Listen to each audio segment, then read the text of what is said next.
en lisant, en écrivant. Le podcast de lecture versatile de Pierre Ménard.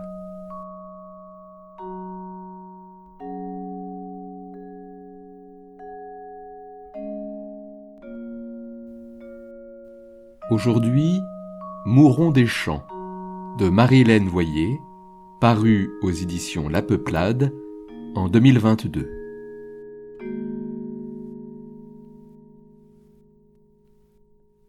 Mourons des champs, suivi de Ce peu qui nous fonde, de Marie-Hélène Voyer, rend hommage à sa mère disparue, ainsi qu'à toutes les femmes nées pour être effacées, femmes fades et navrantes, secouées d'étranges tristesses. Elle dresse le portrait de femmes embaumées d'ombre, des petites reines de rien couronnées d'épinettes, des mères braves et vives dans leurs odeurs d'épuisement et de gouailleuses pleines d'entrain. L'histoire d'une voix déprise de l'écheveau rumineux des lignées lourdes, l'histoire d'une voix cénotaphe qui cherche à retrouver ses mortes quelque part entre ses mains, là où l'écriture fait tache. Un texte poétique, intense et émouvant, entre récitation de blessures et collection de consolations, sur la filiation, l'amour et le deuil, où les voix d'antan et celles d'aujourd'hui concordent dans le jeu des temps. Chaque fois que j'écris, me revient ce jeu auquel ma mère s'adonnait parfois avec moi. Elle dessinait d'abord sur une feuille des lignes tortueuses et torturées, des barbeaux têtus et obscurs. Je devais ensuite choisir un autre crayon et repasser sur certaines lignes, insister sur certains traits pour faire jaillir une image. Regarde, un lièvre. Regarde, une oie. Dans ces moments rares, je parvenais à attraper l'offrande fugitive de ces émerveillements. Je pense souvent à ce jeu entre nous. Elle m'obligeait à faire naître des images de l'informe. Je lui apprenais l'étonnement. Roland Barthes parle de clandestinité du deuil, qui serait une sorte de tristesse non spectaculaire, mais obstinée. Il y avait bien également quelque chose de clandestin, de discret dans la mélancolie de ma mère. Je n'ai jamais connu chez elle de tristesse théâtrale. Impression qu'écrire, c'est trahir cette double clandestinité de son chagrin et du mien. Et pourtant, le mouvement de l'écriture persiste et s'obstine. Je dresse la liste des fragments d'elle qui me constituent. Ma mère cueillait des choses pour que je les ingurgite, des fruits infimes un peu acides, des saveurs brutes et sans après, des trésors de patience. Quel poids occupent en moi toutes ces choses avalées? Je ne connais pas ma densité. Je ne sais pas exactement ce qu'elle m'a transmis. Je ne magnifie rien. Je ne la magnifie pas. La nostalgie a le goût écœurant des fruits trop mûrs. Je fais l'inventaire des preuves de son existence. Photos, vêtements, bijoux. J'y cherche un ébranlement qui me restituerait une image nette de ce qu'elle a été. Elle écrivait peu. Essentiellement des listes d'épicerie, des recettes qu'elle retranscrivait, ou des cartes d'anniversaire timides. Ces mots nulle part ailleurs. Sur la première page de mon carnet de santé, elle a consigné mon poids, mes 3 premières phrases, puis rien. Enfant, je perdais tout. Me reviennent encore ces moments angoissants à fouiller l'immense boîte des objets perdus à l'école. Vertige de remuer toutes ces pertes d'enfants entassées. Je ne crois pas pouvoir un jour arrêter d'y fouiller. J'ai 7 ans. En classe, on nous demande de dresser notre propre ligne du temps. Ma vie est encore vide. Alors je m'applique plutôt à faire la genèse des deuils et des blessures de ma mère. Les dates qui ne nous appartiennent pas sont plus souvent nettes que celles qui nous fondent. Un après-midi de printemps, elle a cassé sa jambe de patineuse sur une plaque de glace noire. Elle sortait d'une petite gargote qui s'appelait le Mouron Rouge. Le noir et le rouge sont les couleurs de sa mélancolie.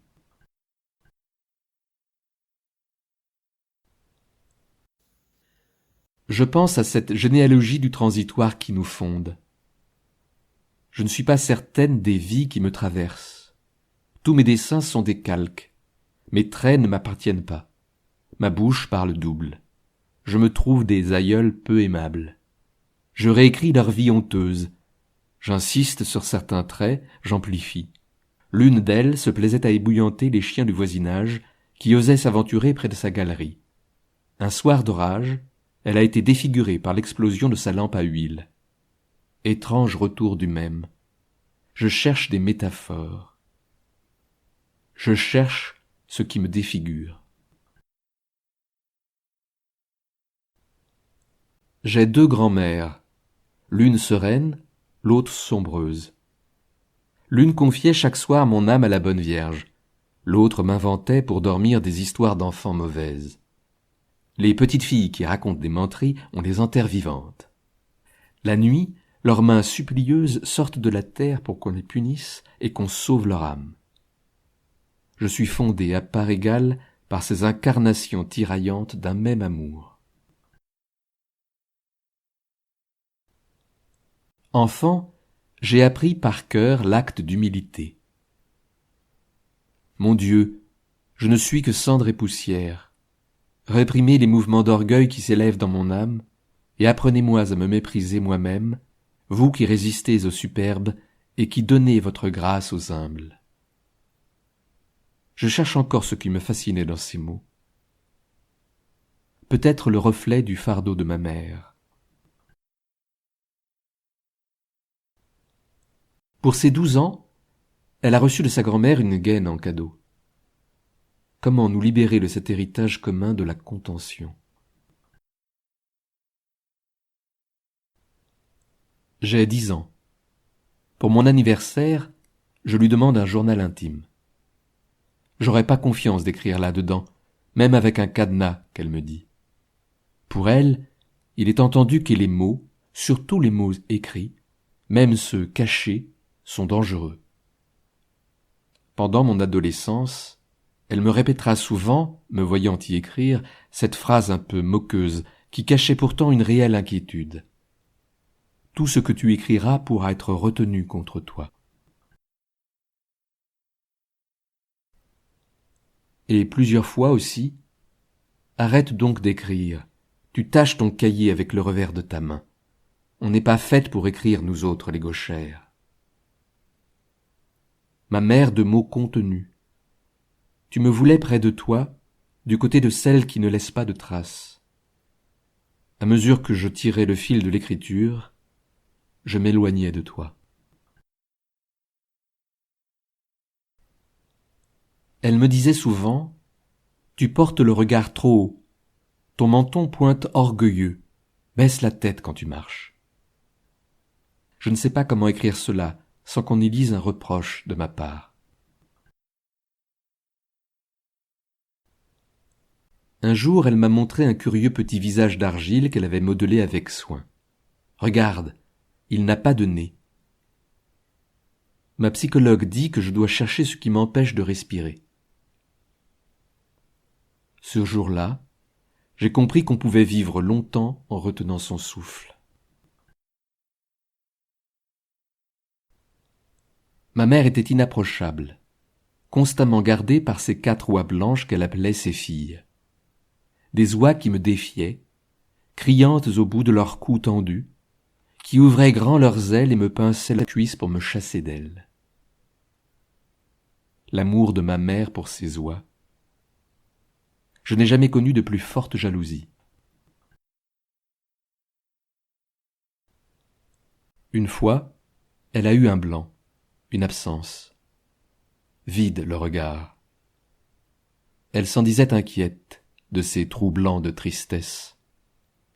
Elle avait les souvenirs blêmes, vrillants. Enfant, j'imaginais la tristesse comme un trou un trou de vent noir qui aspirait la tête des mères, un trou qui aimantait d'abord leurs doigts, puis leurs bras, puis leur corps, puis leur tête tout entière. Un trou noir de vent qui aspirait jusqu'au dernier souvenir de la joie entre les murs de leur crâne, qui s'engouffrait dans leur esprit et en chassait les nuées d'images. La tristesse était pour moi ce trou qui laissait la tête des mères déshabitée comme une maison abandonnée. Elle avait des absences. Son regard annonçait déjà sa disparition.